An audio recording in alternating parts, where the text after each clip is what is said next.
Our role is, as those parties sit around a table, and it's been a pretty vexed process, is if they can come to an agreement for us to then facilitate that agreement becoming something that lives and breathes in this state. So what have we done?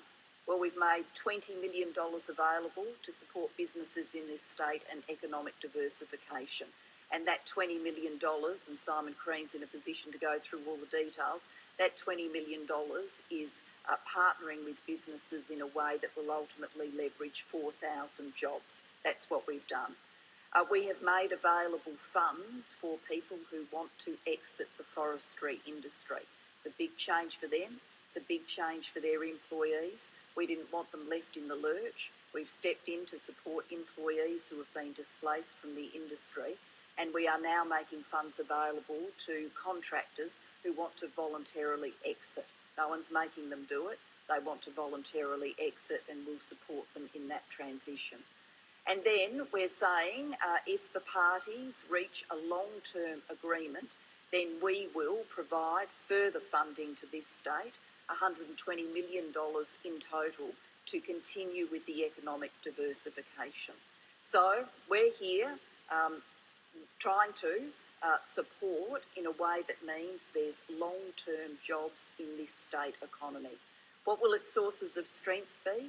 Well, I think forestry will be part of the mix, agriculture will be part of the mix, tourism will be part of the mix, manufacturing will be part of the mix, and there will be a range of innovative industries we can't quite imagine now that will come with the National Broadband Network.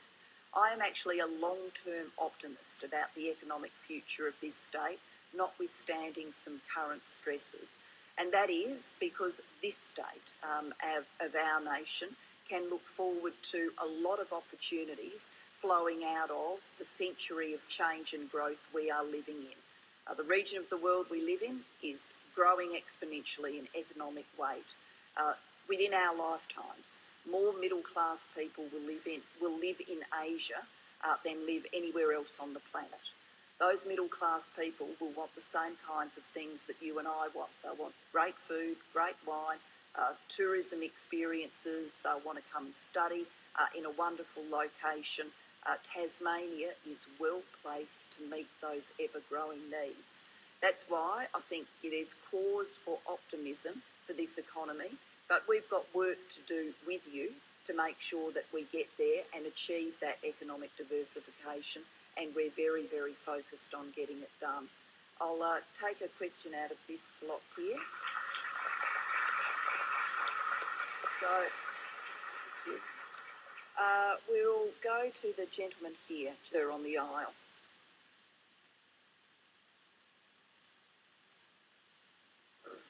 Good evening, Prime Minister. I commend you for your support of the marriage laws. And your Parliament has recently voted to maintain the status quo in Australia's marriage laws. My question is, if one of the states set up a state-based marriage system, would you defend our federal constitution in the High Court?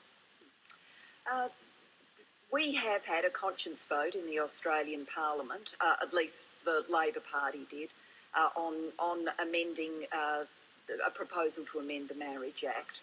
Now, I took the view as Prime Minister and as Labor leader that the question of same-sex marriage is one that people will come to different views upon. For some people, that will be based on their religious experiences and beliefs. For some people, that'll be based on the circumstances of a family member. For some, it will be based on a view they take about the cultural status of marriage. But however people get to their answer, it will be a deeply personal way of reasoning through to the answer. So in those circumstances, I thought it was the right thing for us to have a conscience vote. So I voted one way. People who are sitting on the platform with me tonight voted other ways, and that's fine by me. It's that kind of issue. So the Australian Parliament has at this point rejected change. It's certainly my understanding that no state parliament can amend the Federal Marriage Act. It is a federal law. Now, I know your state parliament has had a debate. That's a matter for your state parliament, and change has not come as a result of that debate. But constitutionally, The Marriage Act is a federal law and it is only the federal parliament that can change it. So we'll come here for a question. I'll take the lady, I know that she's indicating, the lady with the red jumper. You've just got the microphone coming to you. Thank you for referring not to the lady in the wheelchair. I often get that. Look, thank you very much for coming down here. I just want to congratulate you first on your former Parliamentary Secretary, Bill Shorten, for disability reform. Thank you very much. You're making all the hard work you did has led to the Productivity Commission's report into disability care and support. When you came out at the end of last year and announced that you fully supported it, I think myself plus more than 1 million people who are living with disability in this country actually had an enormous sigh of relief, because for the first time in our lives we had an indication of hope about our futures. My question to you tonight, another the insurance scheme. I'm a convener of the Tasmania Disability Lobby. We're just a social media volunteer group. And our question to you tonight is we're really concerned about what is the future for the National Disability Insurance Scheme after the launch sites? How will it be funded? When will we have the legislation? Will people be included in the development of that legislation? Because this is one of the most important reforms for our nation, and it's not just for people living with disability, it's an insurance for all Australians. If they acquire disability or their loved ones are born with disability, that they will be assured that they will receive the essential care and support they need so that they too can have jobs and education. Thank you very much. Thanks for your question.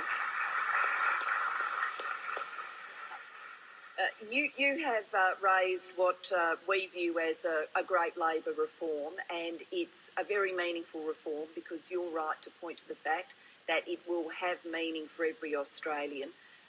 Any of us could have an accident and end up with a disability. Any of us could see a child born with a disability into our family.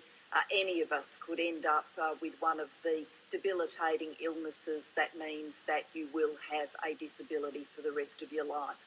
We all live with that risk, that chance. At the moment, if that happens for any one of us, what kind of care and support you get will depend on the circumstances in which you got your disability. So if you're covered by one of the better transport accident schemes, you'll get a lot of support. If it happened to you at work, workers' compensation will give you a lot of support. But if you're born with it, if it's an accident at home, if it's a disease you contract, then many people end up relying on what is now a really fragmented system, and people don't get enough care. And it's really simple things like, having someone who comes and assists you with a shower and things like that, people not getting enough care. So we are determined to fix that. We'll launch. Launch sites will start from the 1st of July next year.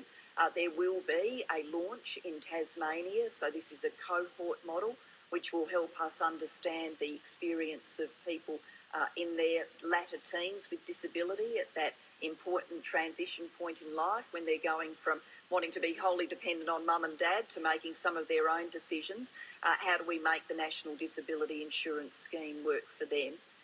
We've got to come to a long-term agreement with the states and territories about the funding of this. We need to take some tough budget decisions to make the money available, but we'll also be asking our state and territory colleagues to take some tough budget decisions to get it done too. We're still in that discussion, and arising out of that discussion, I genuinely hope we can see an agreement right around the nation. In terms of the legislation, Jenny Macklin, who's got carriage of this, you're right to point to Bill's leadership, who started off the process of asking